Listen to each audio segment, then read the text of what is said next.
আলহামদুলিল্লাহ, আমরা এবার কথা বলবো ইসলামী আন্দোলন বাংলাদেশ মহিপুর থানার সংগ্রামী সেক্রেটারি জনাব মাস্টার মোহাম্মদ ফারুক সাহেবের সাথে। আসসালামু আলাইকুম রহমতুল্লাহ। ওয়ালাইকুম আসসালাম রহমতুল্লাহ। আমি আপনার কাছ থেকে জানতে চাচ্ছি যে আপনার নামের সাথে মাস্টার সংযুক্ত আছে, তার মানে কি আপনি কি কোনো শিক্ষক? হ্যাঁ, আমি হাই স্কুলের সহকারী শিক্ষক। তো আচ্ছা, আমরা বাংলাদেশের অনেক রাজনৈতিক দল দেখেছি, যে সমস্ত রাজনৈতিক দলে অনেক শিক্ষিত ব্যক্তিবর্গ আছে, সে সমস্ত শিক্ষাবিদগণ দুনিয়ার ফায়দার কারণে ওনারা রাজনৈতিক দলের সাথে অংশগ্রহণ করেছে। আপনি কোন কারণে এই ইসলামিক দলে অংশগ্রহণ করেছেন? আলহামদুলিল্লাহ, আপনি ঠিকই বলেছেন।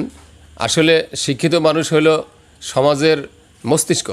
তারা যখন অর্থের পিছনে ছোটে, তারা যখন নীতি বিবর্জিত কাজের দিকে ছোটে, তখন জাতি অধপতনে যায়।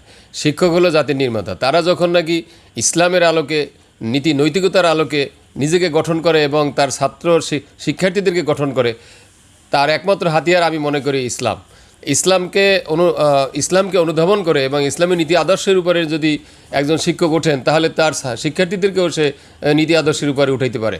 এ কারণেই আমার ইসলামী আন্দোলনে সক্রিয়ভাবে অংশগ্রহণ, যাতে আমি আল্লাহর বিধিবিধান পালনের সাথে সাথে আমি আমার শিক্ষার্থীদেরকেও ভবিষ্যৎ জাতির সত্যিকারের নির্মাতা হিসেবে, জাতি গঠনের সত্যিকারের আগামী প্রজন্মকে সুন্দর, সুখী, সমৃদ্ধশালী এবং কল্যাণকর ইসলামী রাষ্ট্র হিসেবে বাংলাদেশকে গড়ে তোলার জন্য তারা যেন দৃঢ় প্রতিজ্ঞ হয়, সেটা আমি এই অবস্থানে আমি মনে করি যে এই রাজনৈতিক দলের মাধ্যমে করা সম্ভব। এই জন্য আমি ইসলামী আন্দোলনের মাধ্যমে আমি একজন শিক্ষক হিসেবে অংশগ্রহণ করতে পেরে গর্বিত।